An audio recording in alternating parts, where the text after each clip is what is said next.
Today's guest was given a 2% chance to live by doctors over a decade ago, and since, by the grace of God, has continued to overcome dozens of life-threatening obstacles. Today, she joins us in studio to share parts of her miraculous and inspirational journey. I'm Sharice Parton, and this is Return to Eden.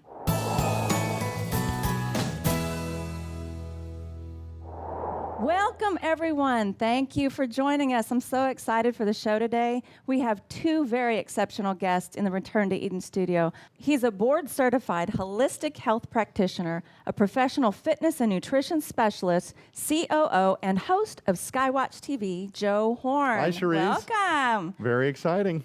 She is a sought-after motivator, encourager, and spiritual advisor whose counsel has impacted spheres of government, media, and the church, both locally and internationally.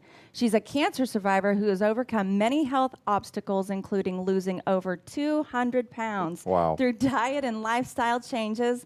Welcome, Debbie Short. Thank you. I'm so excited you're here. I'm excited. Miss Debbie is a longtime friend of the Skywatch TV family. She's the topic of one of the chapters in Jo Horn's book, Champions, if I remember right. That's right.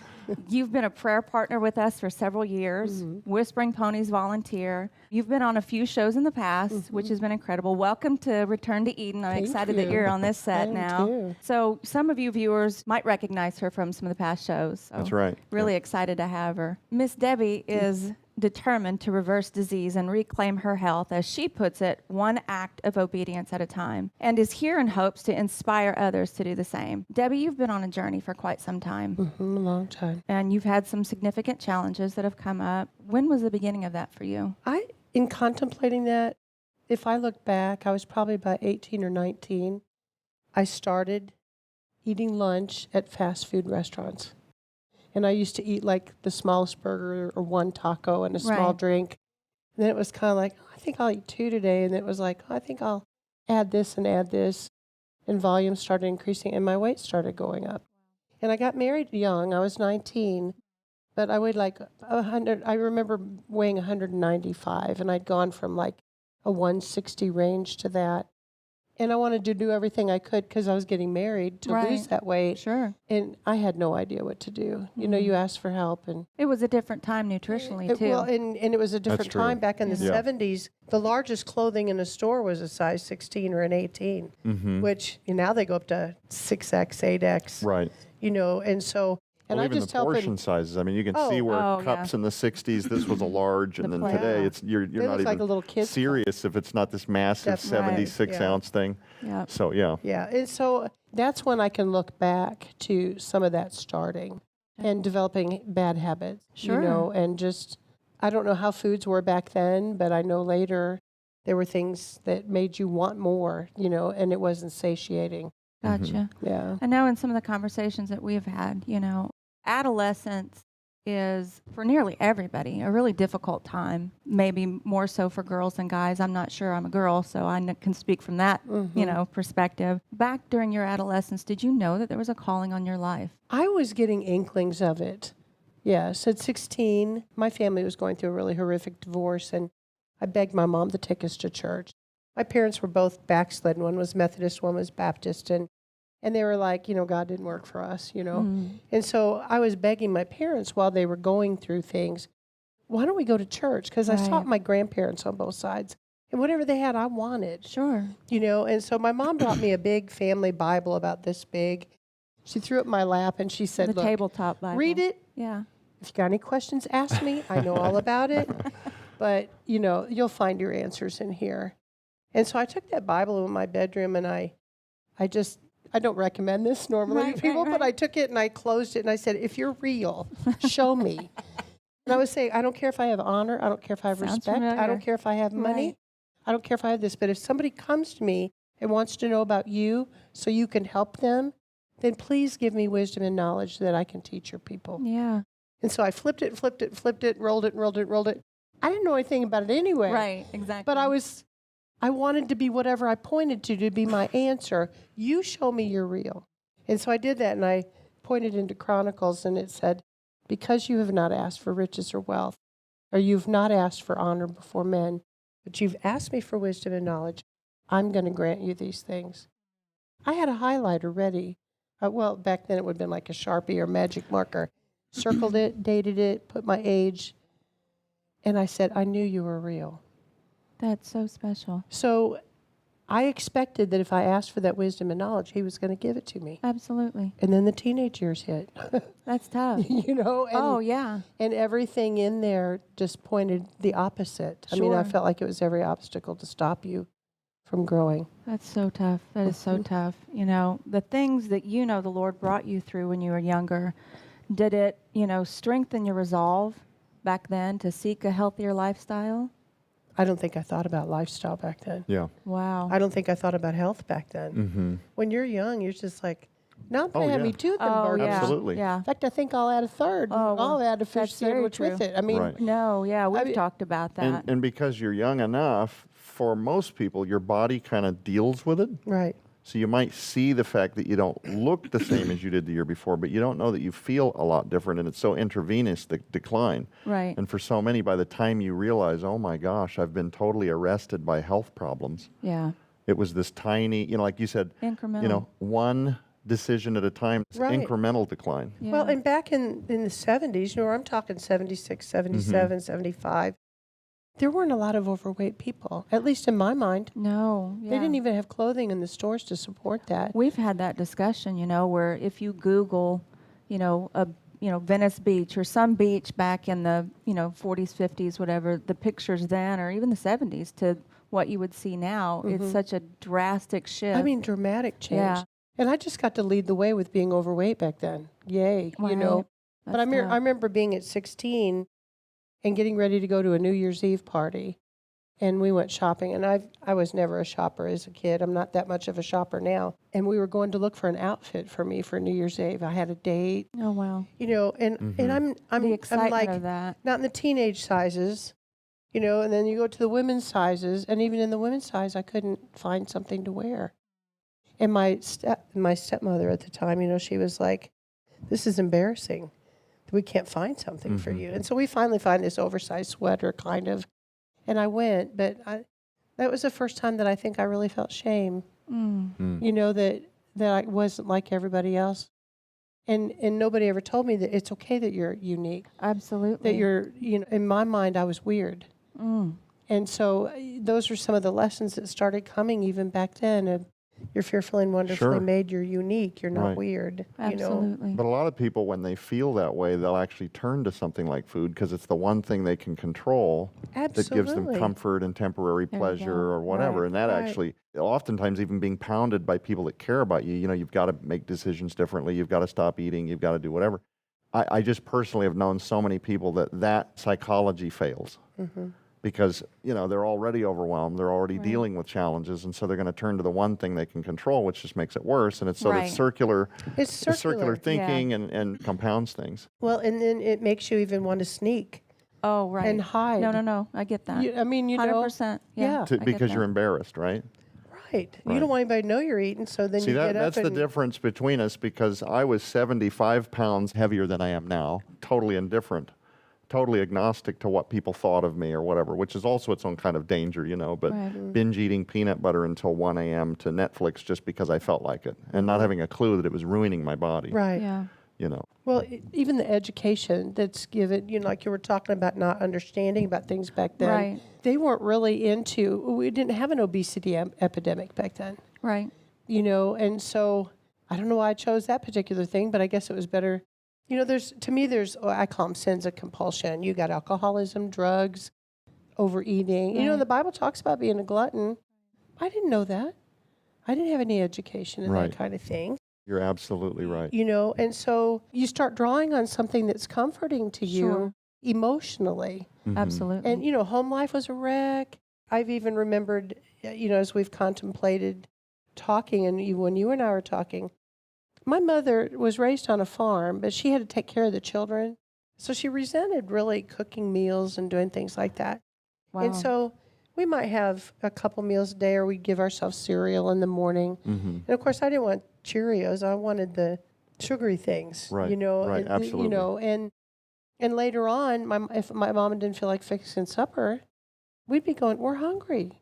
right. And I got to a point that I used to say, I'm going to eat, when I get big, I'm going to eat whatever I want and how much I want, and nobody's Sure. going to Oh, stop wow. me. Yeah. Wow. Well, later on, you get to the point that you just go, that's not a healthy thing that you've put in your head. But how did you get there? Because I'd really like for you to kind of elaborate on that. You've talked about, sneaking food and, Yeah. and saying to yourself, I'm going to eat whatever I want. Was there a point in your journey where you felt, oh my goodness, I've gone too far? I'm totally hostage to this eating thing. I can't Yeah. walk the way that I used to. I can't do the things. And you started to actually feel the consequences of maybe living that way. When clothing wouldn't fit, you'd feel the consequences of that. I remember you told me a story one time, Debbie, about being up and down a ladder and healthy as an ox and doing your own house painting and stuff. 300 this, pounds. and yeah, doing at that. 300 pounds and Wow. doing that. And so, but you were young, and again, you get back to that age thing. You don't really realize that it's chiseling away at your lifestyle. Right. Yeah, sure. And for those watching the program, not to interrupt, and I'll collapse this very quickly, when you fuel your gut tube with things like sugars and hollow Yes. carbs, you actually fuel the type of bacteria in your gut that then begins to multiply more so than bacteria in your gut that reacts to things like vegetables Right. or things that are healthy. So you'll actually begin cravings for the very things that you are also fighting temptation to eat. So the more you Yeah. satisfy that gut flora imbalance, the more it thrives, expands, and then that really begins to be the only thing you can Well, and actually your eat. brain that too. you don't know, even that- taste vegetables. You're Yeah, not your even brain. aware of the flavor because all you do is, the cereals and the Right. candies and the ice creams and Right. whatever. So all the excitotoxins that tell the brain, I gotta have it, gotta have it, gotta have it, and then Right. 30 minutes later you're starving because Right. there was nothing nutritional, Right. or, dense with and, that. and for those that aren't Right. familiar with an excitotoxin, it's a whole other show. Yeah, but we'll get but there. but make no mistake, the people that make these foods want you addicted know. to them, and they're They putting formulate it. artificial sweeteners Yep. in them Yep. that are also known as excitotoxins. They stimulate the brain to tell your body that you're having a rewarding experience for the purposes of driving you back and again and Absolutely. again and again. Back then, I would have said my favorite meals was green beans and even cornbread. My grandma put lard and everything, and of course, you went through seasons back in the 70s where you didn't eat fat and, all the Right. diet advice that they gave you. Yeah, the fat-free cookies in the But box. so my mom would get canned spaghetti. I don't want to mention, names and stuff. And one of the Sure. things, and this is a silly story, but it's when cheese puffs came out, and you would get them in these great big 2-foot bags at the store. And my mom, we would just go back, can we have another handful? Well, they don't fill you up, No, right. and really we needed a meal. Mm-hmm. And that's when I would start saying, when I get big, I'm going to eat whatever I want. Yeah, yeah. Wow. And then you might go to someone's house and they go, meaning I had grown up, but they'd go, man, you're big. Oh my gosh. Meaning I had grown up, but in my mind I had just weighed, and for the first time I Exactly. wasn't skinny like the kids in school with me because I had more of an adult body, which nobody told me that was normal. Right. And here you're begging for food, Yeah. and then your mind Starving. says, oh, you're big. Well, it's because of the way you're eating. You're And filtering it so a things different back way. then, in retrospect, you can look back to some of that. But what I did is instead of taking in the nutrition and learning to eat a banana and some other things, what I started hearing was, you're big. The clothing's not fitting you. Oh my gosh. And so I started believing labels Sure. that whether they intended them to be bad, it's what I did in You my were, own you thinking. were telling yourself. I was telling Yeah, myself. Sure. And so it became thing after thing after thing like that, getting on this bus at school and not fitting in a seat with somebody. Oh, yeah. And I wasn't that much overweight because I look at those pictures when I was 16 and I think, I would give anything to look like that right now. Size 14? Marilyn Right. Monroe is a Right. size 14. No, You know what exactly. I mean? For sure. For sure. But it's what I believed in my mind about myself. Absolutely. And I didn't know all the 40 I ams that God says we are. Amen. And so you start believing all those lies. Sure. Somewhere those lies have to get dispelled. Somewhere there's someone sitting in the audience that believes those same things about themselves. You're right. Instead of saying, you're unique and fearfully and wonderfully made, Right. it's like you're weird. Well, unique and weird can kind of be the same thing, Right. but it depends on what aspect you're looking at the words. That's exactly right. And so simultaneously with all the failings and the shame that I felt was shame and Mhm, failings, mhm. somewhere God had to get in there and start going, I need to correct your thinking, Amen. And so people used to laugh at me. I started going to meetings and stuff after I got married in church, and because I was hungry something deep inside me was hungry, but it wasn't for food. Right. It was for who I was in Him. Amen. And somewhere you have to start drawing on that aspect. But you know what it says, I once was blind, but now I see. Mhm. Well, I'd start thinking, well, I've arrived. I got this figured out. And it's like, okay, Deb, we're going to peel off another layer today. Oh, ouch. You know, The and the layers of grinding. understanding. And Yeah. I call them sandpaper friends. There you go. You know, that they just kind of rub you the Ouch. wrong way and it kind of ticks you off what they say. Yes.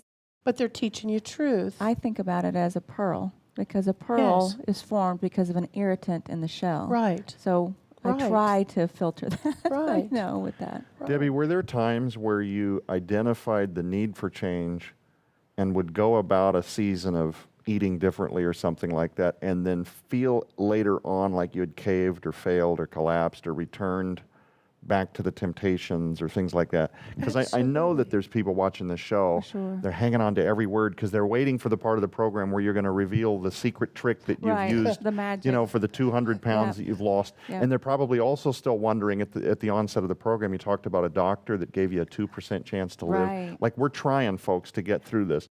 But were a there lot. times when, you know, you felt like, I've done it again? Maybe a holiday. Maybe you do really good up till Thanksgiving, but you're going to allow yourself a season, and then something comes about where you feel like you've failed.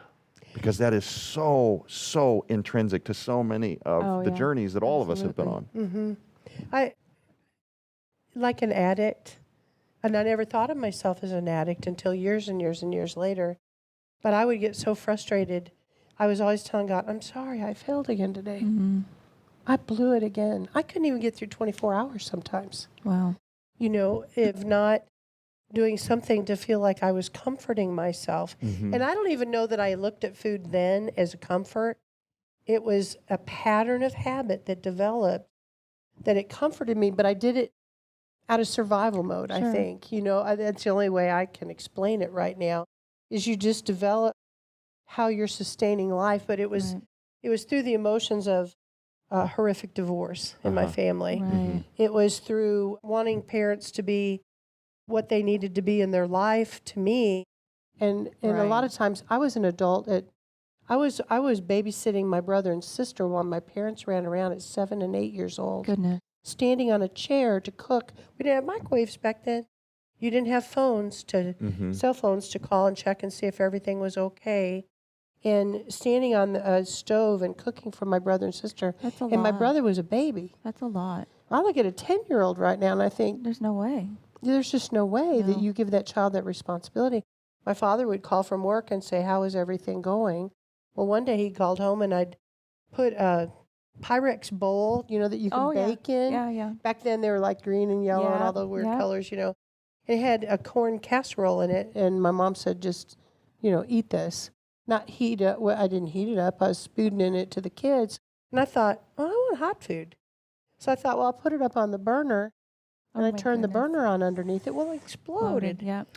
So my dad called and said, how's things going? I'm crying, you know. So he ran home to take care of all that. But he was a half hour away.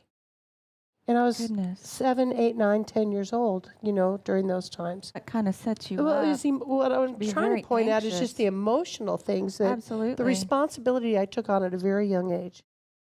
And even being 15 and 16 when my parents were going through their divorce, it was the emotional things. And so you feed yourself in something that comforts you. Right. I think I'm going to go get me this and think I'm going to find that. Well, we've talked about, food, right now seems to be the most over-abused anxiety drug.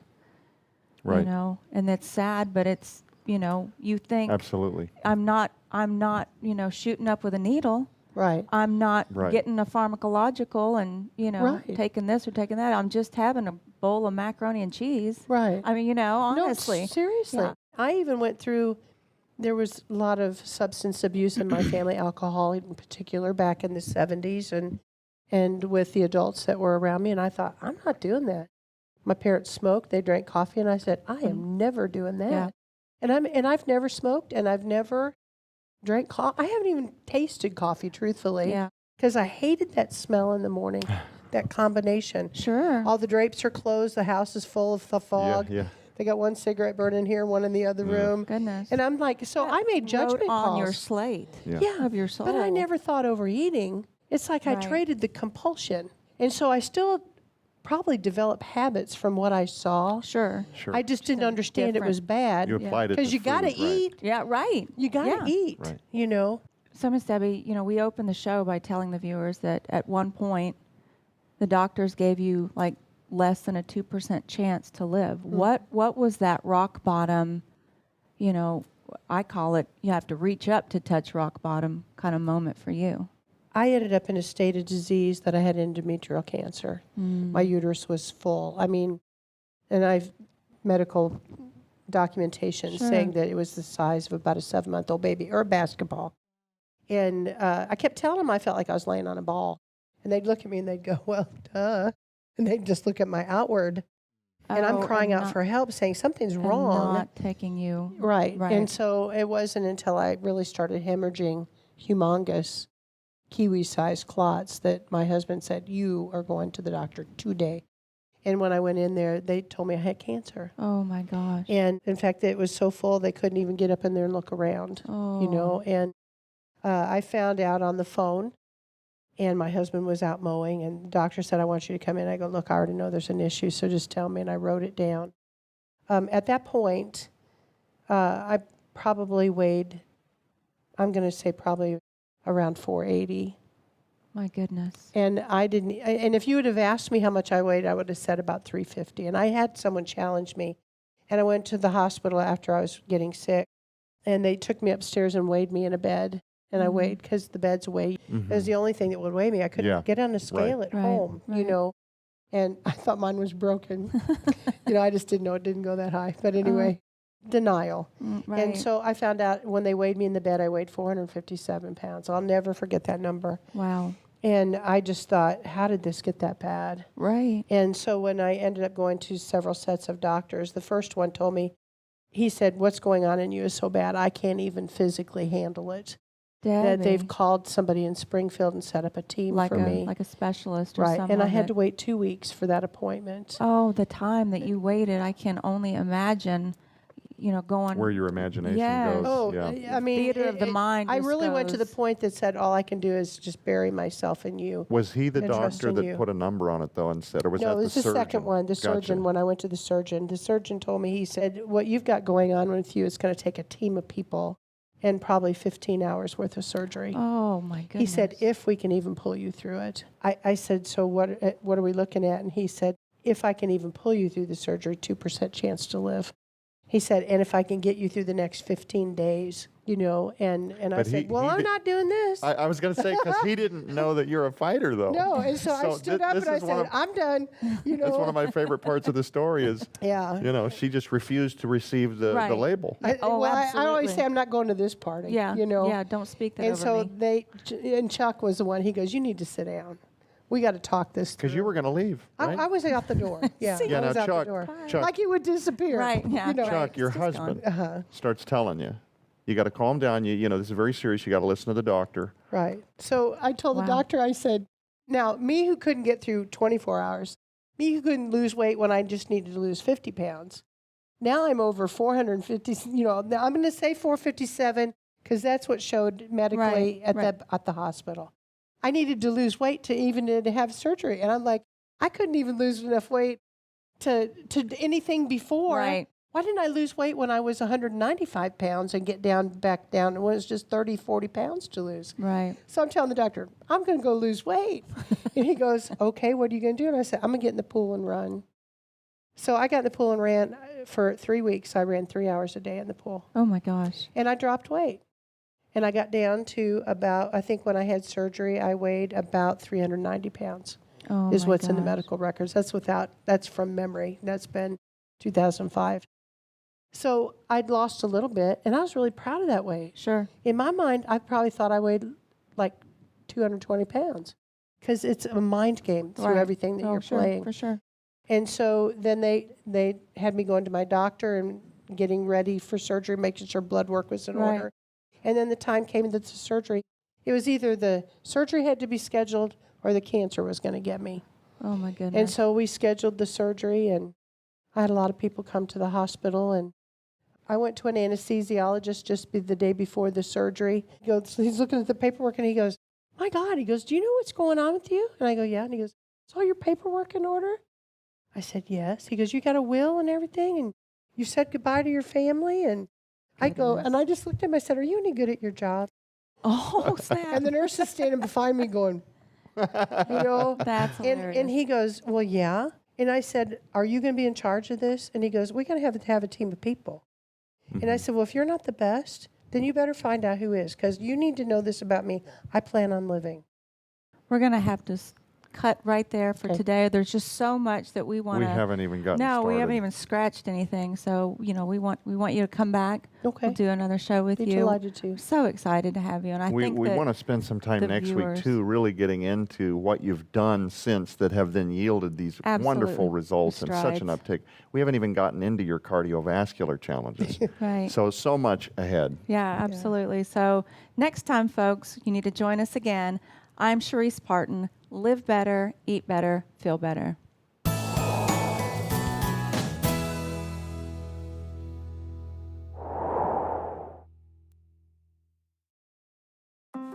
Millions of Americans are suffering a health crisis epidemic right now completely unnecessarily. But what if I told you it didn't have to be this way? The truth for many is that the real culprit of modern disease is simply a lack of God-given knowledge. In Unlocking Eden, we provide hopeful, scientifically supported revelations regarding how you can access freedom from the bondages of disease. Skywatch TV is proud to announce the Unlocking Eden Special Collection. From the importance of detoxification, circadian rhythm, intermittent fasting, and unburdening metabolic pathways to maximizing immunity, methylation, and absolute essentials like quality sleep, Unlocking Eden is filled cover to cover with groundbreaking information that can help unlock the body's natural healing mechanisms, which can revolutionize your health and your life.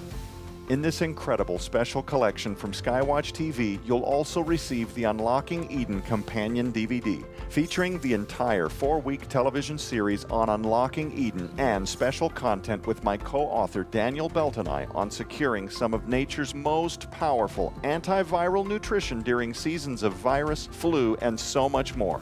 We're also including the never-before-released special edition Eden's Essentials publication featuring special reports on gut health, chronic pain and sleep management, fermented foods, and so much more. You'll also receive the Eden's Essentials Founder's Vision DVD, featuring interviews with Dr. Thomas Horn and Daniel Beltonai on our vision to provide nutrient-dense supplements derived directly from non-genetically modified foods, grown from clean soil free of pesticides, herbicides, and biosediments to achieve the highest degree of health possible. Sold separately, these items hold a retail value of over $150. Yours now for a donation of only $35 plus shipping and handling. So revolutionize your health, maximize your immunity, and restore your vitality. The Unlocking Eden Special Collection, available now at the Skywatch TV store online. Order now or call 1-844-750-4985.